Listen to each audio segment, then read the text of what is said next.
Hey y'all, it's Johnny and welcome back to another video. Today I'm going to be telling y'all my birth story and how I cheered at my high school state game just 8 days after giving birth. For those who don't know me, my name's Johnny. I got pregnant at 17. I got pregnant my junior year of high school and then I gave birth my senior year of high school while we were in the state playoff games. But anyways, let's move on to the video.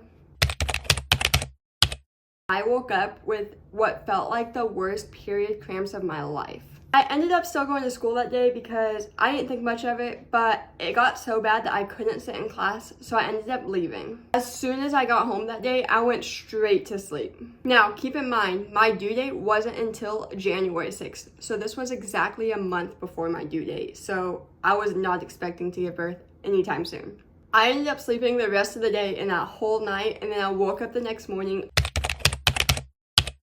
The pain was even worse. So I ended up calling my doctor and they told me to just stay home and relax, and if it got more consistent and closer together, then to go in. It ended up getting more consistent and closer within the hour, so we ended up going into the hospital. As soon as we got to the hospital, they took me up to the room and they put a bunch of needles in me and all those machines basically to monitor literally everything with me and the baby. After they got everything hooked up, they ended up checking me to see if I was dilated at all, and I ended up being 5 centimeters dilated. Even though I wasn't having that much pain, everyone scared me so bad into getting an epidural, so the doctors asked if I still wanted to get an epidural and if I was ready for one, and I said yeah, just go ahead and give it to me because I want to make sure I can get it. I didn't want to risk it, you know? So they gave me the epidural and I was basically just relaxing the rest of the night. We had a state playoff game that night, so we were watching that on the computer. We ended up winning, which is why I ended up cheering at the state game, but we'll get to that later. I woke up the next morning, I was still 5 centimeters dilated. No progress whatsoever. They were about to send me home, but then they did the ultrasound of my stomach and I ended up having lost so much amniotic fluid that they couldn't send me home. I had to give birth within the next 24 hours. And since I still wasn't progressing, they ended up having to give me Pitocin, which if you don't know, that's basically to induce labor. Also, you cannot eat on that, so that was not fun. And since my body still wasn't progressing that much after they gave me the Pitocin, they ended up having to break my water the rest of the way because apparently it didn't break all the way. I just lost too much fluid to be able to get released.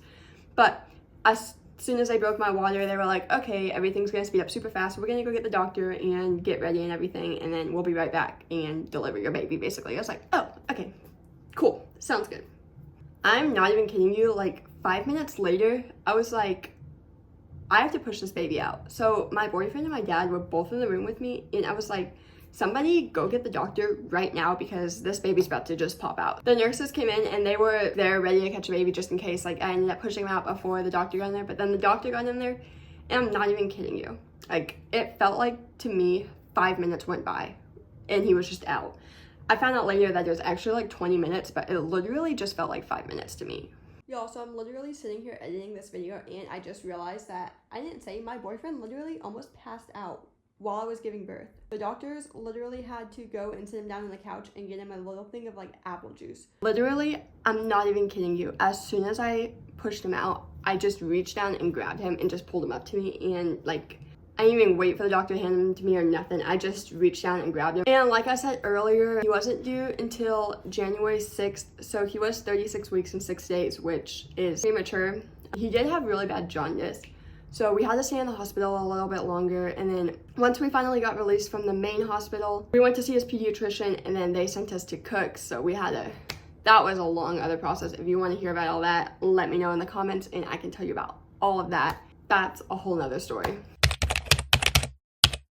Now to where I cheered. I worked out my whole pregnancy. I cheered my whole pregnancy. Like, everything's also safe. I ran everything by my doctor. He gave me notes. Like, all of that was perfectly safe. I ended up calling my doctor and I was like, hey, do you think that there is any way I can go cheer in this state game? I was like, it is my senior year of high school, my last football game that I'm gonna be able to cheer at, and do you think you could release me to cheer at this game? He was like, I can release you, but you'll have restrictions. Which obviously makes sense. You can't really do anything until after 6 weeks after giving birth. He's like, you can go, you can cheer. If you start to feel pain or nauseous or anything, sit down, relax. He said, no jumping, no stunning, no tumbling, and basically no running of any sort. And as for the game was literally amazing. We won. It was great. It was so much fun. I'm so glad I got to experience it. and I didn't have to miss out on it. And I'm gonna show y'all a video of me cheering real quick that my boyfriend actually took.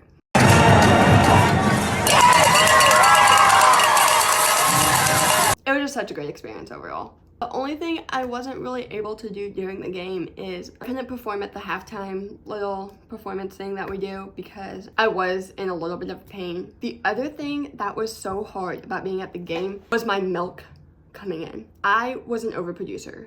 That is not comfortable when you're standing on the field cheering. So yeah, I had to go to the bathroom and relieve some pressure a few times. But yeah, so that's the story about how I cheered literally 8 days after I gave birth. Thank y'all so much for watching. I hope you enjoyed this story time, and if you did, don't forget to give it a like on this video. And if you want to see more videos like this, don't forget to subscribe and hit that bell so you never miss a single video. Until next video, bye!